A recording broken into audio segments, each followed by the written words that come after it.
The winds off the Bering Sea cut through Shaktoolik like shards of glass, sweeping across the icebound town with a cold that made even the bravest flinch. The town was small, nearly forgotten by the world, its streets narrow, lined with snow-packed homes, each carrying a story no one outside Alaska would ever hear.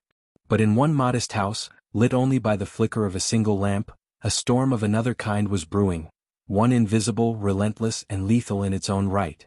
Matthew Jackson, a man of 23, sat hunched over a dim screen in the corner of that room. The glow from his phone painted his face in eerie, shifting light. His fingers moved with practiced precision, sliding across the device as if conducting an orchestra of manipulation and fear. He wasn't just playing with a screen. He was shaping lives, twisting them into forms he could exploit. The room smelled faintly of stale smoke and something sweeter, masking the tension in the air. Outside, the wind howled, but inside, the only sound was the rhythmic tapping of his messages, each one another thread in a web of coercion. He paused, reviewing a message he had just sent. It was careful, almost casual in tone, but it carried a weight that could crush. One line, one sentence, and a young life teetered on the edge of despair. Jackson's mind catalogued the responses he had received over the months. The fear, the uncertainty, the quiet desperation in their words. 3 minors, a single adult victim, and several others caught in his orbit. He had built a network of control, one carefully calibrated to exploit weakness. The thought gave him a chilling satisfaction. This wasn't just crime, it was theater, and he was the master conductor. The first victim, barely more than a child, had appeared online like so many before her. Jackson had been patient, watching, waiting, building trust, and when the moment arrived, he struck. A message asking for something seemingly innocuous, then another, gradually escalating. Promises intertwined with threats, the threat of exposure like a shadow hanging over her every step. He knew the power of fear, it was a tool sharper than any knife. And when she obeyed, the first flicker of real control passed into his hands. He had taken her innocence and stored it like a trophy, though to the world outside, nothing seemed amiss. Each encounter followed a similar pattern, a ritual perfected over months. He offered marijuana, alcohol, a taste of forbidden freedom, then demanded pieces of their lives in return. Images, videos, confessions of acts they had barely imagined. And when resistance arose, he smiled at the thought of power. He threatened to reveal their secrets, to expose them to families, friends, authorities. The coercion was surgical, precise, leaving just enough room for hope to dangle like bait, only to snatch it away at the last moment. The terror was intoxicating, and Jackson drank deeply. By the time the adult victim appeared in his sphere, Jackson had honed his methods to perfection. She was wary, guarded, yet he knew how to exploit even the smallest cracks. He promised nothing but danger, yet she found herself ensnared, cornered by his words, manipulated into actions she never would have chosen. And when she faltered, when despair shadowed her eyes, he laughed, a sound devoid of empathy, a predator's chorus echoing in the digital void. He could see the tremor in her messages, the silent cry that screamed beneath the typed words. He thrived on it. This was no longer about images or videos, it was about domination, control, a perverse artistry of terror. Outside the small house, the night deepened. The town slept under layers of snow and ice, oblivious to the digital nightmare threading through its quiet streets. Jackson's screen blinked, notifications stacking one atop another, each a new opportunity, each a fresh victim. The hours blurred, the cold pressing against the windows like an uninvited witness. His life, contained within those 4 walls, was insulated from consequence, or so he thought. Every keystroke, every message, every coercive word was a brick in a wall he believed impenetrable. He was invisible, untouchable, untested by the reach of justice. But somewhere, far beyond the frozen coastline, the wheels of accountability had begun to turn. In distant offices, agents pored over data, tracing digital footprints, connecting dots Jackson had assumed were hidden. Names, times, locations. A tapestry of evidence slowly unraveling the illusion of safety he had built. The FBI, the Alaska State Troopers, federal prosecutors. The net was tightening, slowly, methodically, until the predator would be confronted by forces he could not outmaneuver. Jackson could not know it yet, but the shadows he wielded were being illuminated. Back in the house, he leaned back, a fleeting moment of triumph washing over him. His eyes, cold and calculating, scanned the incoming messages, the compliant and the fearful alike. Each reply was a confirmation of power, a small victory in his private war against innocence. He didn't see the danger closing in, the meticulously constructed case forming against him like a storm on the horizon. All he saw was the screen and through it the world bending to his will. And then, as dawn approached, the weight of his actions remained suspended in silence. The snow outside glimmered pale in the first light, a deceptive calm over Shaktoolik. No sirens, no warnings, just the eerie quiet of a town unaware of the nightmare unfolding within one of its homes. Jackson's shadow had cast far beyond those walls, touching lives in ways he could barely comprehend, shaping futures with fear and coercion. The first chapter of his story of terror was complete, but it was only the beginning, for the consequences of his choices were gathering like clouds on the Alaskan horizon, dark and inevitable. The morning sun barely pierced the horizon, casting long, pale shadows over Shaktoolik. The town seemed frozen not just by ice, but by the invisible chains Jackson had begun wrapping around lives. Inside his house, he moved like a ghost, checking devices, scrolling through messages, monitoring reactions. Every notification was a pulse, every reply a rhythm in the symphony of manipulation he conducted. He had become untethered from morality, a digital puppeteer pulling at the strings of trust, fear, and curiosity. Outside, the world remained oblivious. Children trudged to school, parents shuffled errands, hunters prepared for the unforgiving cold of the tundra. Yet, within the glow of Jackson's screens, entire worlds had already been dismantled. Each victim was a node in a network of control, each response a testament to his calculated cruelty. His meticulous approach made him confident. Mistakes were rare, exposure seemed impossible. But law enforcement was patient. Every keystroke Jackson believed private left a trace, a fingerprint in the endless digital snow he thought buried beneath anonymity. Federal agents, accustomed to dissecting the smallest clues, began mapping his actions, tracing IP addresses, timing messages, connecting seemingly unrelated incidents into a coherent pattern. Somewhere in Anchorage, analysts pieced together fragments of conversations, images, and metadata, evidence forming a mosaic that could not be ignored. Jackson didn't know that each act of coercion was feeding the very net that would ensnare him. In his mind, power and secrecy were synonymous. But as he demanded more from his victims, the risk multiplied. Threats that had seemed safe, messages sent in moments of arrogance, all were logged, time-stamped, and archived. Each one was another brick in the wall that law enforcement was quietly building around him. Among his victims, panic grew. A teenager who had once hesitated now found herself trapped between fear of Jackson's retaliation and fear of exposing her private life to the world. Each day, the tension increased, the silent dread coiling tighter around her, her messages now tinged with desperation. Jackson thrived on this, the knowledge that his influence extended beyond the screen. He felt untouchable, as if the frozen expanse outside mirrored the frozen control he exerted within. But cracks began to appear in his meticulously crafted empire. An error, a misstep, an underestimated investigator could unravel months of manipulation.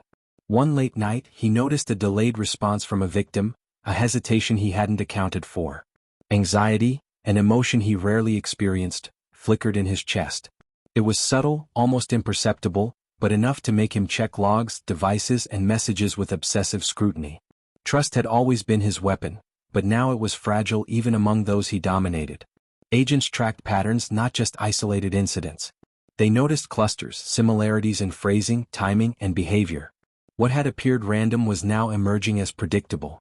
Each digital footprint Jackson left was a breadcrumb leading investigators deeper into his web. For the first time, the predator's confidence was tested, not by victims, but by the unseen eyes analyzing his every move. In Shaktoolik, life carried on externally unchanged, yet tension simmered in hidden corners. Families noticed changes in children's behavior, subtle but alarming. Late-night phone calls, anxiety, secrecy, these were signs of Jackson's growing influence. Friends exchanged worried glances. Something intangible was happening, a shadow looming just beyond comprehension. Inside his home, Jackson remained oblivious to the encroaching scrutiny. He crafted messages with precision, tailoring fear, promises, and coercion for maximum effect. His understanding of human psychology became both weapon and shield, allowing him to anticipate reactions and exploit weaknesses. Yet, the very tools that made him powerful were now the ones betraying him. By late evening, agents in Anchorage had compiled a dossier dense with evidence. Images, messages, metadata, behavioral analysis, a tapestry of digital crime. Their strategy was careful. One wrong move, and the predator might vanish into the frozen expanse, destroying the fragile trail they had painstakingly followed. They prepared for confrontation, aware of the delicacy required to protect victims and secure conviction. Meanwhile, Jackson leaned back in his chair, unaware of the tightening noose. His digital empire had expanded, yet unseen forces were beginning to map the contours of his power. Each keystroke, each coercive word, was an invitation to capture. The tension between control and exposure was invisible, yet inexorable, a silent countdown ticking within the circuits of his devices.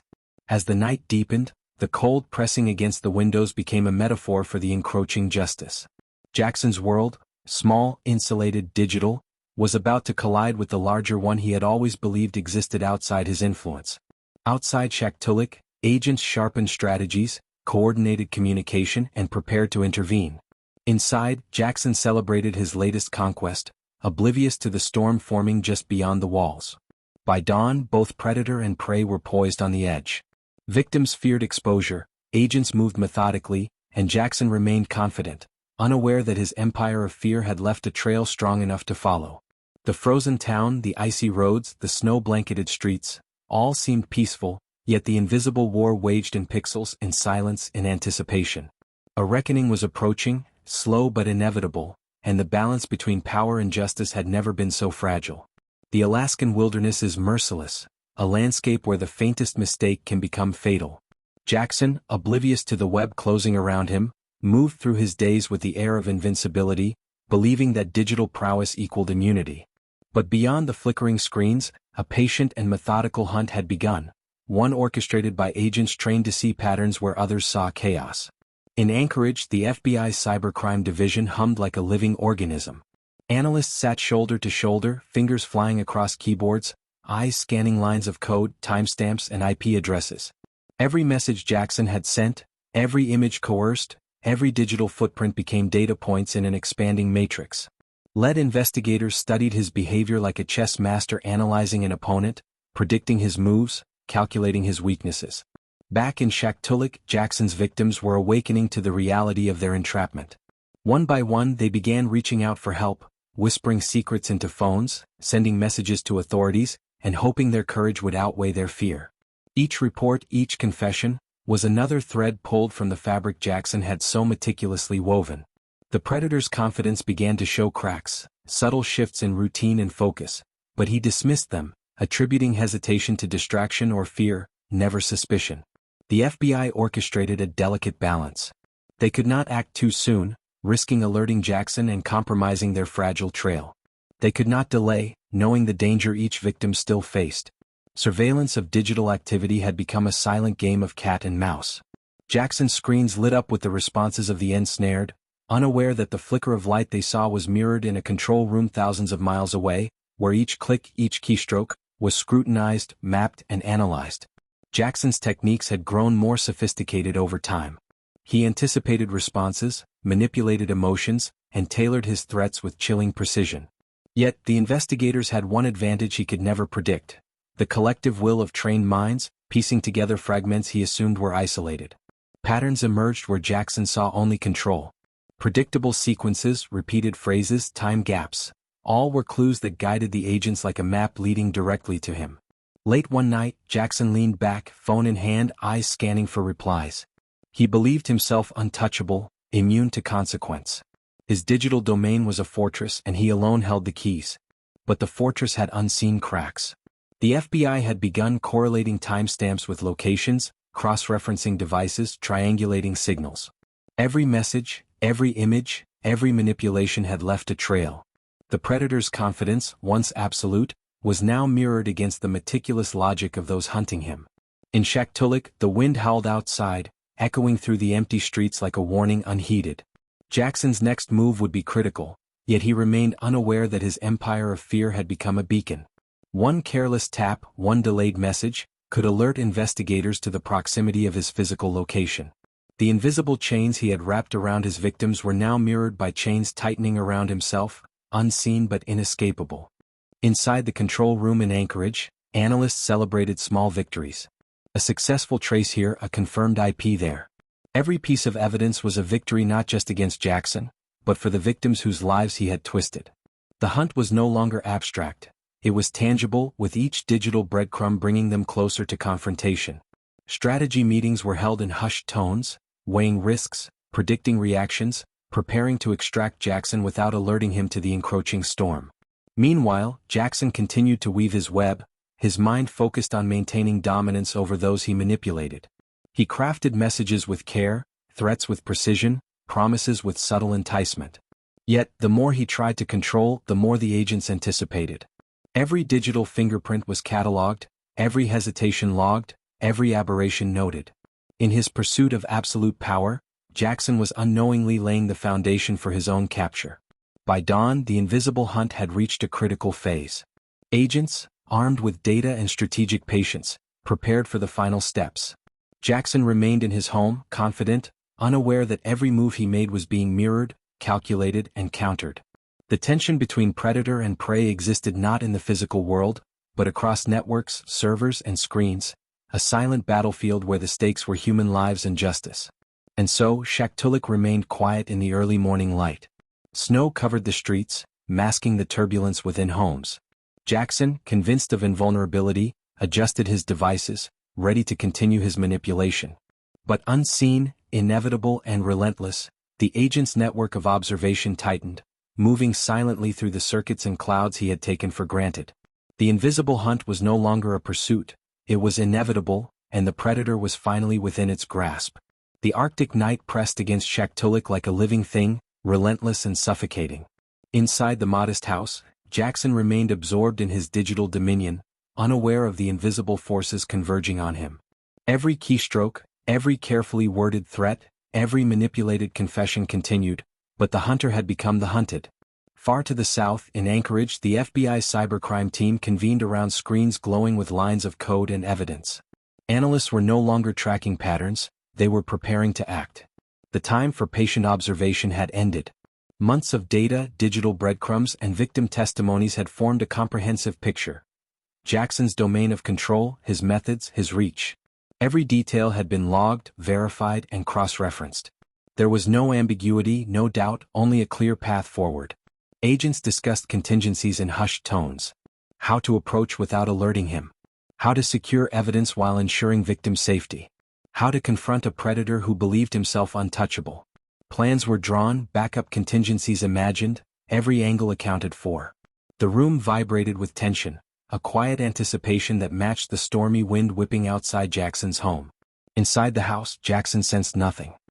He reveled in the obedience of his victims, the subtle fear, the compliance. Power had become a drug and he was addicted. Messages pinged, replies arrived, and he orchestrated responses with a predator's precision. Yet each action carried with it a risk he had never calculated. He believed himself invisible, beyond the reach of law or consequence. The walls around him were digital, intangible, but he trusted them implicitly. Outside, the snow swirled in chaotic patterns, masking footprints and movements. Law enforcement teams prepared to converge, their arrival coordinated to minimize risk. Vehicles were positioned, backup personnel on standby. The plan was surgical, precise, controlled, and designed to capture Jackson while preserving the fragile network of victims who had survived his manipulation. As dawn approached, a silence fell over Shaktulak. The town itself seemed to hold its breath. Inside, Jackson typed rapidly, orchestrating one final wave of messages, unaware that his window for action was shrinking. The hunter had circled, closing in with precision that matched the cold and unforgiving environment. Every move he made was anticipated, every keystroke mirrored in secure control rooms where agents prepared to act. Then the first signal came, a ping in the system, a trace that placed him definitively. Analysts confirmed, Jackson was at the house. Plans shifted from observation to execution. The net that had been forming for months was now tangible, tightened around him like steel. Time was measured in seconds, movements synchronized with the rhythm of the digital chase. Inside, Jackson's attention remained on his victims, unaware that his freedom had been compromised. Confidence had blinded him. The devices that connected him to the world also betrayed him. Coordinates, timestamps, digital footprints, all were evidence that could not be erased. And soon they would lead the agents directly to his doorstep. With a coordinated approach, teams moved silently through the snow, stepping over drifts and hidden obstacles. Each member was aware of the dangers, a predator's unpredictability, the delicate need to preserve evidence, the psychological toll on victims. Yet, training, patience, and meticulous planning guided every step. Inside, Jackson continued, oblivious. Messages sent, images requested, threats delivered. He did not hear the vehicles approaching, the hushed communication of agents converging. The digital world he controlled with such ease could not shield him from reality, could not prevent the physical forces prepared to remove him from power. And then, it happened. The door opened, not with a crash but with calculated authority. Agents entered, voices firm but controlled, announcing presence, ensuring compliance. Jackson froze, the first flicker of fear crossing his face. The illusion of invincibility shattered in an instant. Months of manipulation, control, and coercion could not protect him from the law closing in. Hands were restrained, devices seized, evidence preserved. Jackson's world, built on fear and digital dominance, crumbled in a series of precise, orchestrated movements. The victim's ordeal, terrifying and relentless, was finally intersected by justice. Outside, the wind continued to howl, indifferent to human struggles, but inside, the storm had been met, confronted, and overcome. The agents moved methodically, ensuring that the predator's influence could no longer reach beyond the walls. The net had closed. Jackson, once untouchable, now faced the consequences of his calculated cruelty. Digital chains had been traced, mapped, and dismantled, leaving him exposed, accountable, and powerless. Shaktoolik remained quiet, snow settling over streets that bore no sign of the invisible struggle. Yet, within the walls of that modest house, justice had arrived. The balance between predator and prey, manipulation and accountability, fear and courage, had shifted irrevocably. Jackson's era of digital domination had ended, replaced by the inevitable weight of law and consequence.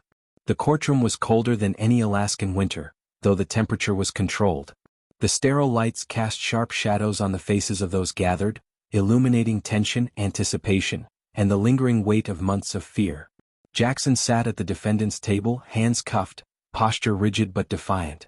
Outside the walls of the courtroom, the storm had receded, leaving a pale, quiet landscape. Inside, the storm was human, composed of memory, testimony, and the inexorable machinery of justice. Months of evidence were laid bare. Digital footprints traced every action Jackson had taken. Timestamps, IP addresses, message logs, coerced images, and testimonies of victims too young to understand the full scope of manipulation they had endured. Each piece of evidence was more than data. It was a fragment of shattered lives, a testament to the cruelty of a man who had believed himself untouchable.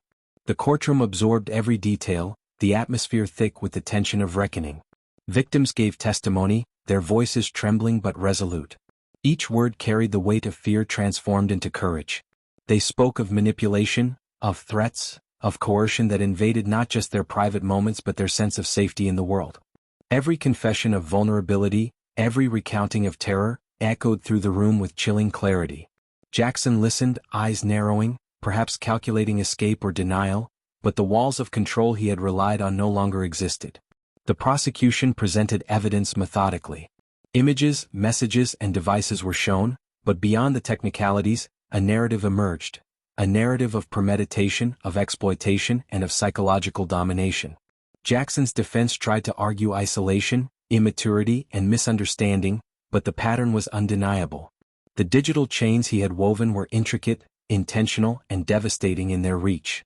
Each act was deliberate, each manipulation strategic, leaving little room for mitigation. As the hours stretched, the tension in the room became a living thing. Observers, law enforcement officials, and families of victims felt the weight of accumulated trauma and justice intertwined. The once invisible predator, whose acts had spread silently across screens and devices, was now undeniably present, undeniably accountable. Jackson, for all his calculated confidence, now sat surrounded by the very force he had sought to evade, the law, methodical and unyielding. When sentencing arrived, silence fell over the courtroom. 30 years, a span that encapsulated a lifetime, a measure of accountability that reflected the gravity of the crimes. For Jackson, the number was final, immutable. For the victims, it was a symbol that their suffering had been recognized, their voices heard, and the predator's reign concluded. The sentence was not arbitrary, it was deliberate, calibrated to the depth of violation, the number of lives impacted, and the chilling extent of manipulation. As the gavel struck, echoing against the high ceilings, a release seemed to pass through the room.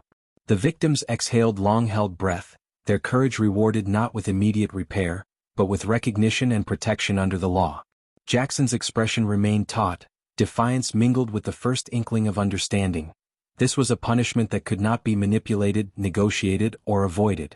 Outside the courthouse, the world continued, indifferent to the human drama inside. Snow drifted across empty streets, children laughed in distant schools, the wind whispered across the frozen landscape. Yet, inside the courthouse, justice had taken its course. The invisible chains Jackson had wrapped around others had been dismantled, replaced with the inescapable weight of accountability. In Shaktoolik, stories of fear and courage would remain. The town, small and weather-beaten, had witnessed the collision of manipulation and law, the triumph of accountability over secrecy. Jackson's legacy was no longer one of domination. It was a cautionary tale of hubris, exposure, and inevitable consequence. The digital empire he had built was now a closed chapter, archived in evidence rooms and court transcripts, inaccessible to the world he had tried to control. As night fell over the quiet town, the wind shifted, carrying the faint echoes of a story concluded. Justice, patient and meticulous, had acted not with haste, but with precision. And in the aftermath, a fragile peace returned, not because fear had vanished, but because the predator had been removed and the victims, though scarred, could begin to reclaim their lives. The courtroom emptied, leaving behind only silence and memory. Jackson was escorted away, 30 years a constant reminder of choices made and consequences unavoidable.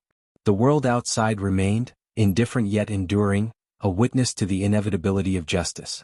And in that silence, the story of manipulation, fear, and courage found its final resting place, not forgotten but transformed, a testament to the resilience of the human spirit in the face of calculated cruelty.